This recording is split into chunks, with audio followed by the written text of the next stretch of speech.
और मैं डंके की चोट पे कहती हूँ कि हिंदुत्व एक बीमारी है और इस बीमारी का इलाज हमें करना पड़ेगा। ये वो लोग हैं जो कन्या में जो अपने चाचा और अब्बू से भी शादी कर लेते हैं। बांग्लादेश में हो रहे हिंदुओं के ऊपर अत्याचार अभी थमे ही नहीं थे कि भारत के अंदर इल्तिजा मुफ्ती ने भी कुछ ऐसा बयान दे दिया जिसके बाद भारत में फिर एक बार हिंदुओं के अंदर आक्रोश देखने को मिला। इल्तिजा मुफ्ती ने कहा कि हिंदुत्व एक बीमारी है। इस बयान को लेकर इस कदर घमासान छा गया कि सारे हिंदू और सनातनी आक्रोश में आ गए। नमस्कार, जय सालासर, आप देख रहे हैं सालासर न्यूज़ और मैं हूं विनय प्रजापति। जैसे कि बांग्लादेश का माहौल दुनिया के किसी भी देश से आज के समय में छुपा नहीं है। जिस तरीके से बांग्लादेश के अंदर हिंदुओं का कत्लेआम किया जा रहा है, वहाँ हिंदू युवतियों के साथ रेप और मर्डर किए जा रहे हैं, पूरा देश ये सब कुछ देख रहा है।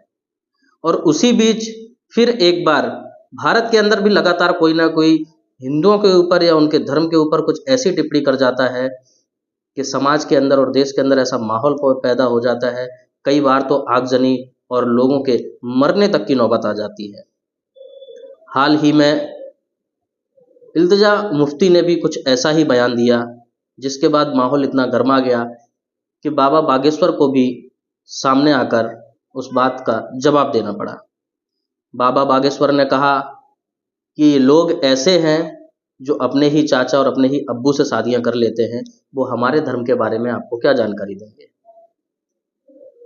देश में या पूरे दुनिया को हिंदू धर्म की आवश्यकता है और हिंदू धर्म कोई बीमारी नहीं, एक ऐसा इलाज है और आखिरी इलाज है जिसके बदौलत ही दुनिया को बचाया जा सकता है। आइए देखते हैं क्या था वो पूरा बयान। हिंदुत्व और हिंदुइज्म में बहुत फर्क है।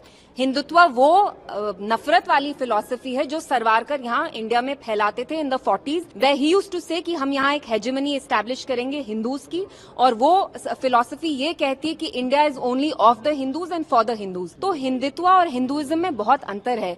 Hinduism like Islam is a religion that promotes secularism, that promotes love and compassion. So let's not deliberately distort it. और जो मैंने बोला, मैं डंके की चोट पे कहती हूँ कि आजकल जय श्री राम, जिस आप राम राज्य की बात करते थे, वो राम राज्य का नहीं है। Jai Shri Ram is a slogan that's been associated with lynchings. जब आप किसी मुसलमान बच्चे की पिटाई करनी है, आप ये स्लोगन यूज करके उसकी पिटाई। सो इट्स वेरी शेमफुल कि हिंदुइज्म जो रिलीजन है आप उसको डिस्टॉर्ट कर रहे हैं। और मैंने हिंदुत्व को क्रिटिसाइज किया और मैं डंके की चोट पे कहती हूँ कि हिंदुत्व एक बीमारी है और इस बीमारी का इलाज हमें। ये मूर्ख हैं। हिंदुत्व बीमारी नहीं है, अपितु विश्व के लिए दवा है। हिंदुत्व की जीवन शैली है, हिंदुत्व की जीवन जीने की विचारधारा है। हिंदुत्व इस संसार में एकता के लिए सबसे अति आवश्यक है। और हमको जो मीडिया के माध्यम से, आप लोगों के माध्यम से सुनने को मिला, उन्होंने कहा कि हिंदुत्व एक बीमारी है, इसका इलाज करना पड़ेगा, बहुत ही वाहियात है। ये अपनी मानसिकता का इलाज करवाएं। इनको मेंटल हॉस्पिटल में जाने की आवश्यकता है, इनको अपने दिमाग के इलाज की आवश्यकता है। हिंदुत्व एक दवा है, इस देश के लिए भी और पूरी दुनिया के लिए। हिंदुत्व वो है जो वसुधैव कुटुंबकम की चर्चा करता है। हिंदुत्व वो है जो सब में राम देखता है। हिंदुत्व वो है जो नर में नारायण देखता है। हिंदुत्व वो है जो बेटी में गौरी देखता है। और ये वो लोग हैं जो कन्या में जो अपने चाचा और अब्बू से भी शादी करते हैं। ये जो इल्तिजामा जो भी हो, इनको शर्म नहीं आती अपने मन से और वाहियात है। इनको अपने मानसिक स्थिति की जो है चेकिंग करवानी, चेकअप करवाना चाहिए, डॉक्टर के पास जाना चाहिए, तभी इन्हें समझ में आएगा। और हिंदुओं से कहना है कि इन्होंने कहा है कि हिंदुओं की दवा होनी चाहिए, तो आप लोग ही जरा इसकी लिए आगे आकर के इस बात को पुरजोर तरीके से उठाओ, ताकि इन्हें पता लगे कि हिंदुत्व बीमारी है या